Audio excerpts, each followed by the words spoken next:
ひなたです。はい、今回は韓国にやってまいりましたと言っても私ね、結構毎月韓国に来ていて、今日撮ってるのが8月なんだけど、4月から4、5、6、7、8と毎月何気に韓国に来てるんですけど、海外旅行に一人で行くのは初めてで、今回一人で来てるんですけど、韓国近いし、結構一人で、女の子一人で行ってる人も多いから余裕だよって人もしかしたらね、多いかもしれないけど、私海外に一人で行くなんて結構昔の私からしたら考えられないことなんだけど、韓国はもう行き過ぎて、もう結構余裕なのと、そんなに危険がないっていうのと、日本語も結構通じたり、英語は結構ね、どこでも皆さん話せる方が多くて、あんまり不自由したことがないっていうのと、あとドライバーさんが私いるんですね。韓国っては毎回同じドライバーさん雇ってて、だから電車に乗ったりバス乗ったりすることもないから、キムさんここ連れてってって言ったらどこでも連れてってくれる人がいるっていう安心材料もあって、今回は初めて一人で韓国にやってきました。で、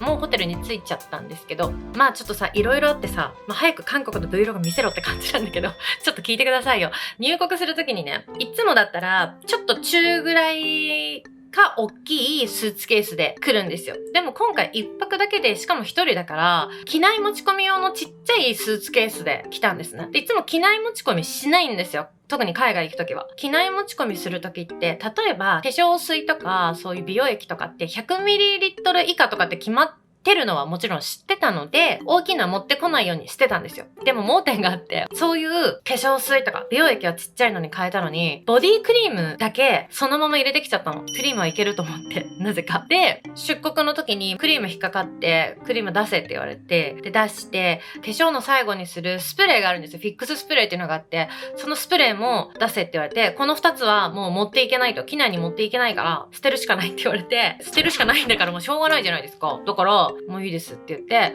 そのフィックススプレーもボディクリームもめっちゃ入ってたの。もう買ったばっかりだったんですよ。で、別にそんな高額なものじゃないけど、買ったばっかりだったからめっちゃショックで、でも飛行機乗らなきゃいけないから、じゃあ捨ててくださいって言って、ちょっとそんな失敗をした自分にイラッとしてしまって、もう自分にイラッとすると思って、出国審査のところを通ってすぐ目の前にデューティーフリーがあるんですけど、そこで爆買いしてやりました。やっぱりストレス発散は爆買いだよね。ということで、せっかくなのでその爆買い商品を紹介したいと思います。まずは、このコスメデコルテの、リポソームアドバンスです。これはもともとイラッとしなくても買おうと思ってたもので、化粧水とかの前に塗る、一番最初に塗る導入美容液なんだけど、多分ね、これが11,000円だったんですよ。で、ネットで見たら確か日本国内で買うと12,000円ぐらいだったんで、1000円安いということで。で、その後私のどうも気が収まらないので、続けて買いましたのは、ゲランの美容液になります。で、これが、このデューティーフリーだけで売ってる2個セットのものなんですよ。で、2個セットの方がより安くなってお得になるって言われたから、こっちを買ったんですけど、これが2個セットのやつで 43,200 円ですね。で、そもそも日本で買うと定価が、このアベイルロイヤルアドバンスト WR セラムが1本 28,160 円なんですよ。だから、もし日本で2本買おうと思ったら 56,320 円のところ、なんとデューティーフリーだと 43,200 円。13,120 円もお安く買えちゃいました。お得。これは特に買う気じゃなかったけど買っちゃった。そして最後に、ボディクリームが取られちゃったから、ボディクリームが今回ないということで、ミスディオールのボディクリームを買いました。でもね、なんかね、これ、新しいって言われて、ちょっとね、入れ物がね、めっちゃ可愛いんですよ。ほら、めちゃめちゃ入れ物が可愛くないですか？これ普通にさ、お家とかに置いといたら可愛いなと思って。で、どのみちクリーム取られちゃってないから、買わなきゃいけなかったんで、ミスディオールの香りのやつを買いました。こちらは、7,500 円でしたね。これやっぱり新作ですね。ミスディオールボディミルクっていう新作のやつで、ボディミルクこれが 8,800 円。でも私は 7,500 円で買ってるので、1,300 円もお安く買えました。海外のデューティーフリーでブランド物とか買おうと思うと、日本国内で買う方が安いんですよ。円安だから。でも日本の要は羽田空港のデューティーフリーだったら免税になるから安いんで、まあちょっとねトランプ大統領になるかどうかみたいなところでまた円安円高とか変わってくるとは今後思うんですけど、今のところ円安なので、ぜひブランド物とかコスメとか買う人は日本の羽田とか成田とかのデューティーフリーで買うとお安く買えます。おすすめです。まあお買い物して気も晴れました。で、これから私はですね、一人でもご飯が食べに行けそうなところに行こうかなと思ってちょっと調べてたんですけど、今ねカンナムというエリアに泊まっています。いつもはだいたいミョンドンとか、あとカジノがあるところに泊まったりするんですけど、今回一人ということでちょっと不安もあって、一応日系のところにしようかなと思って、日本語が通じる方がいいなと思って、ドーミーンって日本で聞いたことあると思って、日本で行ったことないんだけど口コミが良かったからここにしてみました。温泉もあって、夜泣きそばっていうのがなんか無料で食べれるっていうところがあって、なんかいいなと思ってこちらにしました。明日ねカンナムにある美容クリニックに行くのでカンナムエリアを選んでみたんですけど、ちょっとあんまりねカンナムエリア来たことがなかったので、これからちょっと夜ご飯を一人で食べに行きたいと思います。はい、ということで今ホテルを出て歩いて行けるところにお店があるっぽいので向かっております。東京よりちょっと涼しいかなっていうぐらいだけど、でも全然韓国も夕方到着した時で35度ぐらいあったから全然普通に暑いですね。結構ねいろんなお店があって栄えてる感じですかね。ではお店に向かいたいと思います。あったあったありました。ここです。ここはお店の名前がチルベクハムクッパっていうお店です。行ってみましょう。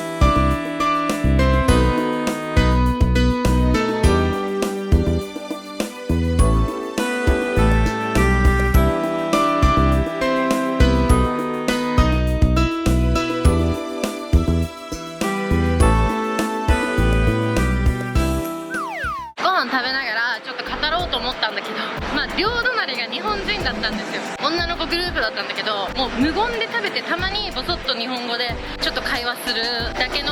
感じでご飯食べてたから、私が一人で喋ってたらその話してるもの全部聞かれちゃうなと思って、それがちょっと恥ずかしくて嫌だなと思ったので、また歩いてホテルに戻ろうと思います。はい、ドーミン戻ってきました。ちょっとね坂が暑かったな。そんでもってここのいいとこはね、その先にねセブンイレブンがあるんですよ。だからコンビニも近いっていうのがいいんじゃないかなと思います。帰ります。はい、ホテル帰ってきました。暑い。歩いたら暑いわ。ちょっとお部屋紹介しましょうか。ルームツアーしましょう。ここが洗面所ですね。冷蔵庫とかもあって、お水が2本あると、お手洗いとバスタブですね。シャワーもついてます。でも私はちょっと温泉お風呂に行こうかなと思ってますけども、で部屋の広さはこんな感じ。まあ一人で泊まるにはいいよねっていう感じですよね。なんかここの広さがあるのがいいかなと思いました。ちょっと荷物広げちゃってるけど、ここに座ることもできるし、メイクとかもここでできるし、あとねこの鏡がこう大きいところが女の子はメイクしやすくていいんじゃないでしょう。暑い暑い暑い。暑かった暑かった暑かった。汗かいた。お風呂行こう。今コンビニでねお茶とお水入ってると思わなかったな。あとねお菓子買ってきたんだけど、なんかこれの黄色いパッケージのスナックは食べたことがあって、ニューって書いてるから新しい味なんだなと思って、でもハングルしか書いてないから Google 先生で調べたらオニオン味ということで、ちょっと食べてみたいと思います。いい匂い。最近スナック菓子とか食べてなかったからいただきます。そうそう、韓国よく来る人は知ってると思うんですけど、なんか韓国ってエコの観点から全ホテル歯ブラシセットが置いてないんですよ。買えると思うけど、ここはお金出したら買えるけど、他のホテルも基本全部歯ブラシがないので、皆さん韓国に行くときは歯ブラシ忘れずに持っていくか、ドラッグストアとかで買ったりするといいと思います。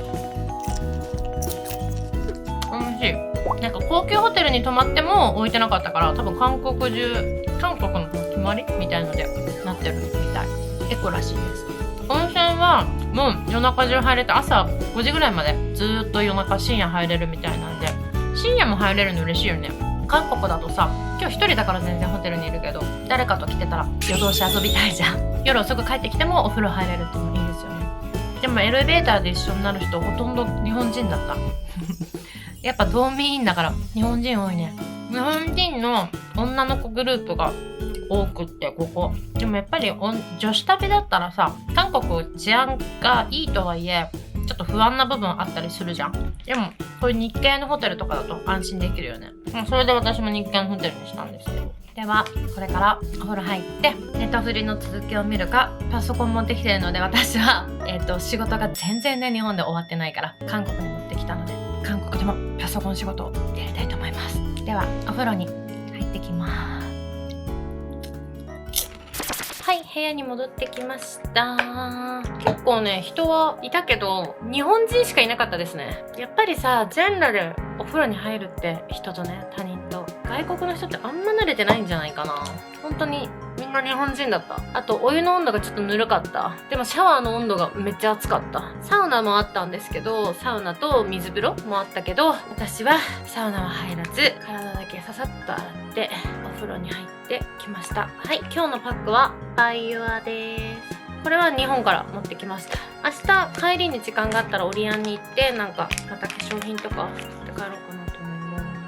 パックはすごい美容液入ってる。パックはね毎日してます。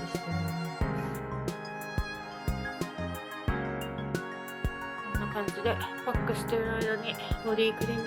塗ろうかなと思います。ちなみにこれ海外あるあるだと思うんですけど、海外ってパジャマがなくて、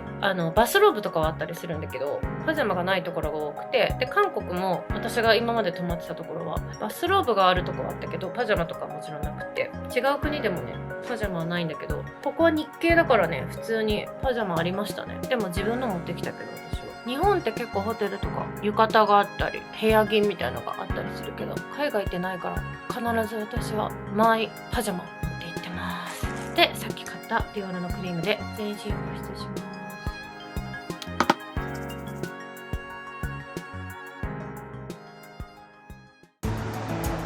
こんにちは。お昼ご飯はこちらのお店に来ました。キムさん、ここはなんていうエリア？場所は？イテウォン。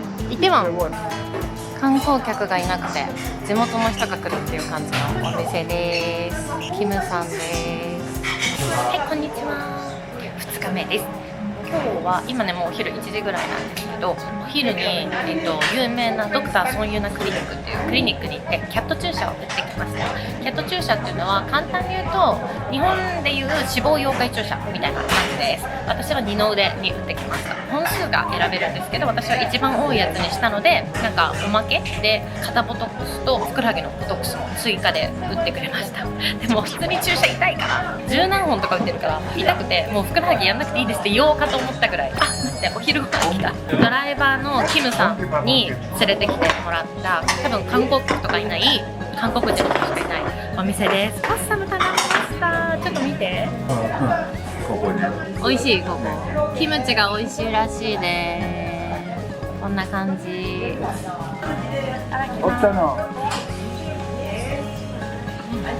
これね、これ何？エビ塩辛かな。エビ？結構ボリュームがある。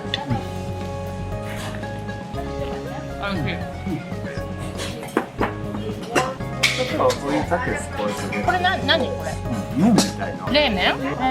冷麺。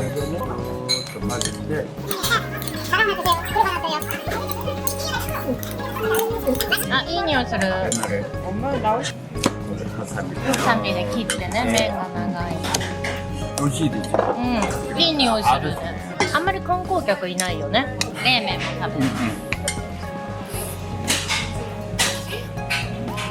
美味しいね。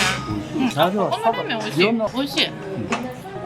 なんだっけ、あのホテルの名前なんだっけ。イテウォンにあるマンドリアンホテル。イテウォンのマンドリアンホテルの向かいにあるお店です。この間のカジノのところでカジノで食べたご飯のポッサムが美味しくて、そっからちょっとポッサムが好きになって。キムさんもお家でキムチつけてる？秋頃に3ヶ月ぐらい時期があるんです。はい、ということで今ミョンドンに来てオリーブヤングに来ました。今さやっぱりレートが良くなって、前来た時は100円 8.6 ぐらいだったんですよ。でも今は 9.3 まで上がってたから、今が買いやということでオリーブヤングで買い物をしたいと思います。オリアンでめっちゃ買い物しました。ちょっとまだ帰るまでに時間があるから、ちょっとプラプラしてカフェとかなんかスイーツとか食べたいなと思います。ということで買い物したものとかもあるので、一回スーツケース開けてスーツケースに物を詰めてからチェックインをしたいと思います。韓国ではチェックインした後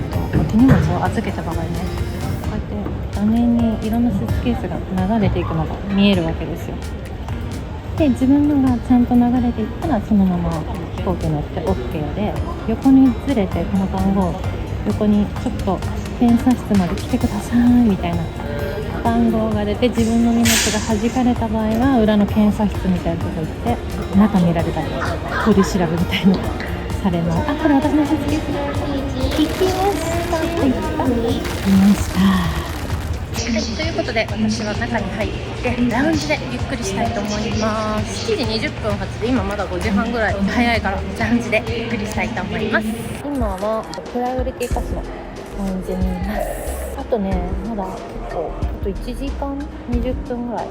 時間があるので、ネットフリ見ながらちょっとご飯食べたいなと思います。お腹減ってないんだけどね。そう、本当はさ、ランチの時に喋ろうと思ってキムさんとお話ししてたからちょっと語れなかったことがあるんだけど、そう、なんかそのキャッツ注射をやった時に私20キロ太っちゃってって言って、あ、そうなんですねとか言われて、で注射はすごいいいですよって言われたんですよ。でもなんかそもそも論なんだけど、なんかお水はたくさん飲みましょうとか言って、で有酸素運動がめっちゃいいから有酸素運動をしてマッサージもちゃんとしてくださいみたいな、その後太るものを食べるな、水をたくさん飲め、有酸素運動をしろって言われたんだけど、まあもうそもそも論だよね。普通にダイエットしろっていうことで、まあだからこの注射打ったからといってバクバク食べてはいけないらしい。バクバクビビンバ食べるんだけどでもなんかシェイクみたいなのもらって、夜ご飯その1食置き換えダイエットみたいな感じじゃないけど、その置き換えのシェイク、プロテインシェイクみたいな粉みたいなのが入ってるから、それを飲んでくださいってやつはタダでプレゼントみたいな感じでもらって、あとはなんかボディジェルみたいな、これでマッサージして痩せますよじゃないけど引き締まりますよみたいなジェルもプレゼントでもらいました。注射打つからさ、当たり前なんだけどさ、痛かった。普通に痛いって言ってやってた。でも我慢できる痛さだから、またやれって言われたら私はまたできるし、もし効果があったならまたやりたいなと思う。でも口コミ見たらすごい細くなったっていう人もいれば、マジで全然効果なかったみたいな感じで言ってる人もいるから、どうなんだろうね。まあちょっと1ヶ月ぐらい様子見てっていう感じですね。楽しみにしていてください。じゃあ私はネットフリを見ながらビビンバを食べたいと思います。